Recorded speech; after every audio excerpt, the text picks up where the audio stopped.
Vous avez déjà essayé de relancer votre carrière avec un rêve d'artiste, 3 dettes, un ego fragile et un costume ridicule? Non?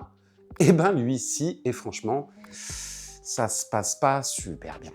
On continue nos petites chroniques sur les anti-héros déchus et aujourd'hui j'ai regardé pour toi Birdman et je crois que c'est le film le plus violent jamais tourné sans une seule explosion.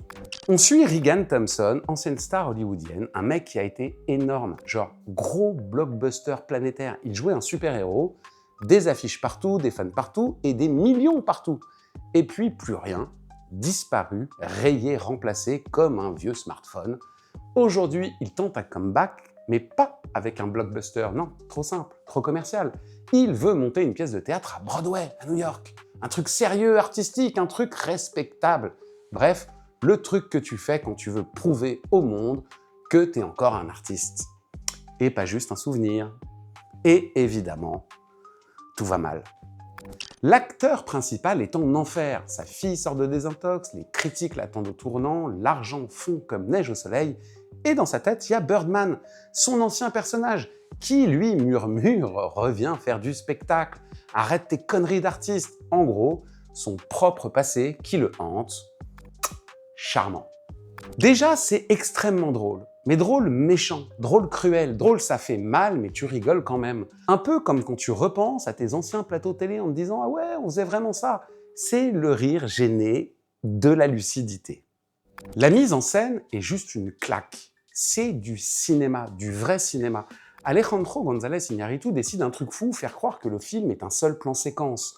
Pas de coupe visible, jamais. La caméra flotte, tourne, traverse les murs, passe des coulisses à la scène, des loges à la rue, comme un fantôme. On ne sort jamais de la tête du mec. Jamais de pause, jamais de respiration. T'es coincé avec lui, comme dans une crise d'angoisse. C'est brillant. Et surtout, c'est super cohérent, parce que sa vie est un tunnel. Il n'y a pas d'échappatoire, pas de cut. Techniquement, c'est juste de la folie. Chorégraphie millimétrée, lumière cachée, transition invisible. Tu sens la sueur de toute l'équipe.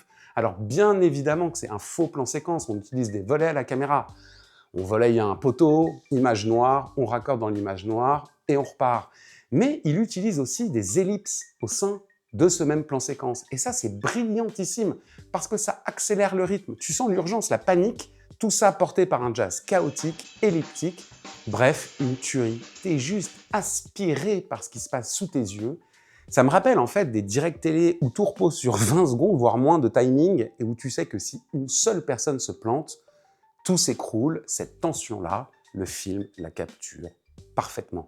Et puis évidemment, Michael Keaton. Alors là, c'est le casting méta ultime. Ancien Batman, ancienne star, carrière compliquée, exactement comme son personnage. C'est pas du jeu, c'est un miroir, comme dans The Wrestler. Il joue un mec qui essaye de prouver qu'il vaut plus que son costume de super-héros, alors que lui-même a passé 20 ans à essayer de faire oublier Batman. C'est presque gênant de vérité, t'as l'impression d'assister à une thérapie publique.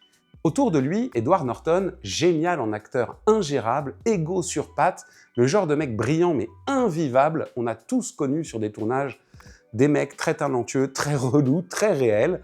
Et Emma Stone, fragile, paumée, magnifique, c'est la génération suivante qui regarde la précédente en disant « Ok, vous étiez célèbre, et alors ?» Aïe.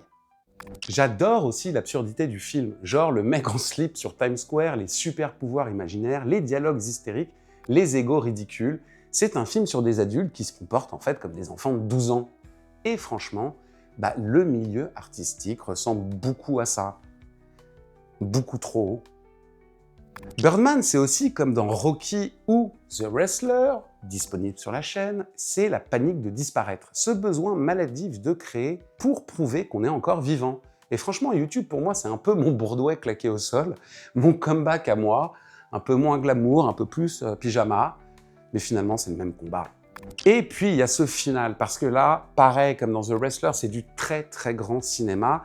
Sans spoiler, dernière représentation, dernière tentative, dernier geste. Il joue sa vie sur scène, littéralement. Et puis silence, une fenêtre, un vide, un saut possible, et le film coupe. Ambigu, ouvert, cruel, magnifique, on ne sait pas. Et c'est ça qui est fort, parce que la vraie question du film n'est pas « est-ce qu'il réussit ?» La vraie question, c'est « est-ce que ça change quelque chose ?» Est-ce que la reconnaissance suffit à remplir le trou? Spoiler, eh ben non. Et j'adore que le film te laisse avec ce malaise. Pas de happy end, pas de médaille, juste le vertige. Alors, est-ce que c'est parfait? Presque.